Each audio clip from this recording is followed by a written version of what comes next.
সাদিক কায়েম কি জিনিস ছাত্রদল সভাপতি এবার টের পেল। ছাত্রদল সভাপতি হতাশ, বিব্রত। ছাত্রদল সভাপতি রাকিবের কি অবস্থা হয়েছে দেখেন। আপনারা জানেন যে ছাত্রদল সভাপতি তারেক রহমানের গাড়ির পেছনে ভৃত্যের মতো, অনেকে বলেন যে কুত্তার মতো দৌড়ে পুরো ছাত্র সমাজকে লজ্জিত করেছেন, অপমানিত করেছেন। এখন ছাত্রদলের সভাপতির যে এই দৌড়, এটা পুরো ছাত্র সমাজকে লজ্জিত করে। এই প্রশ্ন তুলেছেন প্রথম সাদিক ক্যাম্প। হয়তোবা সাদিক ক্যাম্প প্রশ্ন না তুললে ওটা নিয়ে জাস্ট হাসাহাসির পর্যায়ে থাকতো, এটা সিরিয়াস আলোচনায় রূপ নিত না। কিন্তু সাদিক ক্যাম্প বলেছেন যে আমাদেরকে লজ্জা দেয়, ছাত্র সমাজের জন্য এটা লজ্জা, এইভাবে গাড়ির পিছনে দৌড়ানো। শারজিস আলম কথা বলেছেন, ছাত্র দলের লোকজনেই লজ্জিত হয়েছে যে এটা কি, এবং দৌড়ের স্টাইল দেখেছেন। এটা তো আমি তো এটা নিয়ে দীর্ঘ আলোচনা করেছিলাম। সেই ব্রিটিশ আমলের জমিদাররা যখন হঠাৎ করে শক্তিশালী জমিদার হয়ে উঠেছে চিরস্থায়ী বন্দোবস্তের ফলে 1793 সালে লর্ড কর্নওয়ালিসের, তখন হঠাৎ বিদেশি পারফিউম ব্যবহার করা শুরু করেছে, বিদেশি জামা কাপড়। তখন ওই অধস্তন জোত বা তালুক বা একদম নিম্নপদস্থ প্রজাদেরকে তাদের ছাতা ধরার জন্য রাখতো এবং জমিদারের পিছনে দৌড়াইতো তার ছাতা নিয়ে, জুতা নিয়ে, তার ব্যাগ নিয়ে। এ নিয়ে সিনেমাও আছে। এরকম একটা অবস্থা ছিল রাকিব ভাই। এখন রাকিবের এই করুণ অবস্থা, এটা দৃশ্যপটে এনেছেন সাদিক ক্যাম্প, তারপরে শারজিস আলমরা এই বিষয়ে কথা বলেছেন, আর অনেকে বলেছে। তারপরে সাদিক ক্যাম্পরা না বললে তো আমরাও এটা নিয়ে হয়তো আলোচনা করতাম না। এখন ছাত্রদল সভাপতি চারদিক থেকে নাকানি জুবানি খেয়ে অপমানিত, লাঞ্ছিত হয়ে এখন নিজে এই বিষয়ে মুখ খুলছেন। এখন অসহায়ের মতো এটার একটা ব্যাখ্যা দাঁড় করানোর চেষ্টা করছেন ছাত্রদল সভাপতি রাকিব। এর আগেও করেছেন, এই ব্যাখ্যা দিয়ে লাভ নেই, কপাল খারাপ বেচারার। এবং আমার মনে হয় যে রাকিব শুধু দিয়েই যাচ্ছেন বিএনপিকে, ছাত্রদলকে। বেচারা মাস্টার্স করতে পারলো না, কোনো ভালো চাকরি পাবে না, এর নমিনেশন দেবে না। ছাত্রদলের সাবেক সভাপতিরা অনেকেই তো নমিনেশন পেয়েছে, এমপি হয়েছে, মন্ত্রী হয়েছে, কিন্তু রাকিব কিচ্ছু পাবে না। এই যে মেকানিজমের পলিটিক্স, গ্রুপিং এর পলিটিক্স, আরো নানান বিষয় আছে, এগুলোতে রাকিব নমিনেশন কিচ্ছু পাবে না। এর ছাত্রদলের নতুন কমিটি হবে খুব শীঘ্রই, সম্ভবত আমানুল্লাহ আমানকে সভাপতি বানানো হবে, রাকিব ভাই বিদায় নেবেন। তারপরে দেখবেন যে রাকিব ভাই দৃশ্যপটের বাইরে চলে গেছে। এ ভালো টকশো করতে পারে না, ভালো কথা বলতে পারে না, ভালো মেধা নাই, শিক্ষাগত যোগ্যতাও ভালো না, দেখবেন যে হারিয়ে গেছে। বেচারা কপাল খারাপ। এর আগে একবার ওই যে তারেক রহমানের জুতার পাশে বসেছিল, কিন্তু সেখান থেকে ঘাট ধরে সরিয়ে দেওয়া হয়েছে। তারেক রহমানের পায়ের কাছে বসে এত বড় সাহস, যা ওদিক দূরে যা। তখনও রাকিব একটা ব্যাখ্যা দিয়েছিল যে না, আসলে ওইভাবে আমাকে সরিয়ে দেয়নি, আমার পায়ে জুতা ছিল, বরং বসতে অসুবিধা হয়েছিল, যার ফলে পা ঝুলিয়ে সামনে বসেছি। না, এটা ভুল কথা। আপনি জুতা নিয়েই তারেক রহমানের পায়ের কাছে বসতে স্বাচ্ছন্দ্য বোধ করেছিলেন, কিন্তু আপনাকে ওখান থেকে সরিয়ে দেওয়া হয়েছে, এটাই হচ্ছে সত্য কথা। কিন্তু আপনি সেই ব্যাখ্যা দিয়ে কিন্তু পার পান, আপনাকে নিয়ে তুমুল ট্রল হয়েছে। এই ট্রল রাকিবকে যে কতটা নিচে নামিয়েছে, এটা সহ্য করা তার জন্য কঠিন। বিশেষ করে যারা অনলাইন সেলিব্রিটি কিংবা অনলাইনে যাদেরকে চেনেন, তাদের নিয়ে নেতিবাচক আলোচনা হলে এটা তাদেরকে পীড়া দেয়, আমি জানি। আমাদেরকেও তো মানুষ অনলাইনে চিনে, আপনারা চিনেন, তা আমাদেরকে নিয়ে মাঝে মাঝে উল্টাপাল্টা কথা কেউ না কেউ বলে।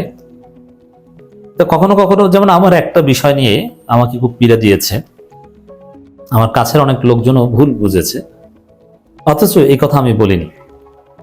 আমি নাকি বলেছি যে ইমাম মাহদি আসবে জামাত শিবির থেকে। না, এ কথা আমি বলিনি, এটা মিথ্যা কথা। আমাকে প্রশ্ন করা হয়েছিল ইমাম মাহদি সম্পর্কে, আমি বলেছিলাম যে তিনি নন পলিটিক্যাল কেউ হবেন না, তিনি তাবলিগ জামাত মার্কা হবেন না, তিনি যেহেতু আসবেন, দেশ চালাবেন, যুদ্ধ করবেন, তিনি পলিটিক্যাল হবেন। হয়তোবা তিনি ইখওয়ান, জামাত এবং জামাত শিবির, আমি এটাও ওইভাবে বলিনি, কারণ তিনি তো মধ্যপ্রাচ্য থেকে আসবেন, ইমাম মাহদি তো বাংলাদেশ থেকে আসবেন না। আমি ইখওয়ান শব্দটা বলেছি বারবার, যে ইখওয়ানি, জামাতি, শিবির, এইসব ধারা যারা রাজনীতি করে, ধর্মভিত্তিক রাজনীতি করে, এরকম কোন ধারার সাথে সম্পর্কিত হতে পারে, এরকম একটা ফিলোসফি নিয়ে আসবেন, নন পলিটিক্যাল হবেন, এইটা বলেছিলাম। সেটা জামাত শিবির বা এই ধরনের সাথে মিল থাকতে পারে, আর সেটাকে একদল প্রচার করেছে এবং পত্রিকায় রিপোর্টও করিয়েছে যে সুলাইমান বলেছে যে ইমাম মাহদী আসবে জামাত শিবির থেকে। কখনোই এটা বলেনি। যাই হোক, এরকম নেতিবাচক ট্রল আমাদেরকে পীড়া দেয়। রাকিব ভাইয়ের যে মানসিক অবস্থা যে কতটা খারাপ ছিল এটা আমরা বুঝতে পারি। অত্যন্ত কষ্টের একটা অবস্থা তার ছিল, বা তাকে নিয়ে আবার বারবার সেই তারেক রহমানের পায়ের কাছে বসতে যে ধাক্কা খেয়ে সরে গেলেন, এখন আবার গাড়ির পেছনে দৌড়ানো, এখন আবার সেই নিয়ে বিনিয়ে পরিস্থিতি সামাল দেওয়ার চেষ্টা করছেন, কিন্তু লাভ হয়নি তো। জনগণ আপনাকে নিয়ে ট্রল করছে। দর্শক ব্যাখ্যা দিয়েছেন, দেখেন কি অবস্থা। মানে এই ব্যাখ্যা দেখলেও আপনি বুঝবেন যে কতটা অসহায় রাকিব ভাই। আমরা একুশে বইমেলা উদ্বোধন করতে গত বৃহস্পতিবার বিকালে রাজধানীর বাংলা একাডেমি প্রাঙ্গণে যান প্রধানমন্ত্রী তারেক রহমান। গাড়িবহর বাংলা একাডেমি প্রাঙ্গণে প্রবেশের আগেই তাকে স্বাগত জানান ছাত্রদল নেতাকর্মীরা। এরপর অনুষ্ঠান শেষে গাড়িবহর নিয়ে ফেরার সময় প্রধানমন্ত্রীকে দৌড়ে গিয়ে সালাম দিতে দেখা যায় ছাত্রদল কেন্দ্রীয় সভাপতি রাকিবুল ইসলাম রাকিবকে। মানে এটা থেকে বোঝা যায় যে রাকিবকে তারেক রহমান ঠিক মতো চিনেন না বা নাম মনে রাখতে পারেন না। মনে হয় যে তুমি রাকিব, ও আচ্ছা আচ্ছা তুমি রাকিব না, ঠিক আছে ঠিক আছে, এরকম হতে পারে। এই জন্য বারবার নিজেকে চেনাতে চাচ্ছেন। এই নিজেকে চেনাতে চাওয়া এটা বিশ্ববিদ্যালয় ছাত্র রাজনীতির একটা বড় অ্যাসাইনমেন্ট। এটা আমরা এই পার্ট চুকিয়ে এসেছি। সামাজিক যোগাযোগ মাধ্যমে ঘটনাটির একটি ভিডিও ছড়িয়ে পড়লে সমালোচনা শুরু হয়। ঘটনার ব্যাখ্যা দিয়ে ফেসবুকে একটা স্ট্যাটাস দিয়েছেন রাকিব। ওই স্ট্যাটাসে রাকিব লিখেছেন, গত দুপুর 12:30 থেকে 3:30, পুরো 3 ঘন্টা সময় আমি বাংলা একাডেমির চত্বর এলাকায় ছাত্রদল নেতাকর্মীদের উপস্থিত ছিলাম। মাননীয় প্রধানমন্ত্রী জনাব তারেক রহমান বাংলা একাডেমিতে প্রবেশের পূর্বেই সালাম বিনিময় করেছি। হাজার হাজার ছাত্রদল নেতাকর্মীর ভিড় ঠেলে তার গাড়িকে বাংলা একাডেমি প্রবেশের পুরো মুহূর্তটাই তার গাড়ির সামনে ছিলাম। গাড়ি থেকে সভাপতি হিসেবে আমি নামিয়েছি এবং আমি প্রথম করমর্দন করে সার্বিক পরিস্থিতি ও স্বল্প বাক্যে বর্ণনা করেছি, তাকে স্টেজ পর্যন্ত পৌঁছে দিয়েছি। ওরে বাবা, এর মানে তিনি দেখাচ্ছেন, দেখছো তারেক রহমানের সাথে আমি হ্যান্ডশেক করেছি। এটাও তো আরেকটা ট্রলযোগ্য বিষয়। ছাত্রদল সভাপতি লিখেছেন, বইমেলা উদ্বোধনের মুহূর্তে ফিতা কাটার সময়ও তার পাশেই ছিলাম। প্রতিটি স্টলে ঘুরে দেখার সময় তার পাশেই ছিলাম। ছাত্রদল স্টলে আমার আসার পর ছাত্রদলের ম্যাগাজিনটা আমিই তার হাতে দিই। অপরাপর নেতাকর্মীদের সাথে বিভিন্ন প্রেক্ষাপট তুলে ধরি। সর্বশেষ তাকে সালাম ও করমর্দনের মাধ্যমে বিদায় দিই।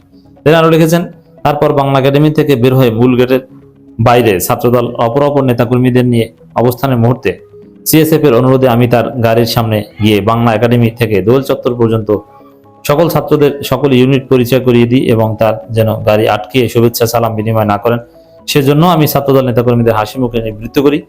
দোল চত্বরে গাড়ির গতি অতি দ্রুত হওয়ায় ছাত্রদল পরাপর নেতাকর্মীর সাথে জাস্ট 5 সেকেন্ড দৌড়ে সর্বশেষ সৌজন্যমূলক সালাম বিনিময় করেছি।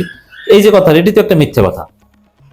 আরে ভাই, আপনি এমন ভাবে সালাম দিলেন, আপনি প্রথম দেখেছেন তাকে, আর ওই রাস্তায় দৌড়িয়ে দৌড়িয়ে অন্য নেতাকর্মীদের পরিচয় করিয়ে দিচ্ছেন, গাড়ির গ্লাস আটকানো। জনগণকে কি ভূগোল বুঝান? এর মানে ছাত্রদল সভাপতি লাঞ্ছিত, অপমানিত এবং ব্যাখ্যা দিয়েও পার পাচ্ছেন না, ভুয়ো ব্যাখ্যা দিচ্ছেন। আসলে ছাত্রদল সভাপতিকে চিনেন না তারেক রহমান, দাম নাই, বৃত্তের মতো মূল্যায়ন করেন। লজ্জা এটা আমাদের জন্য।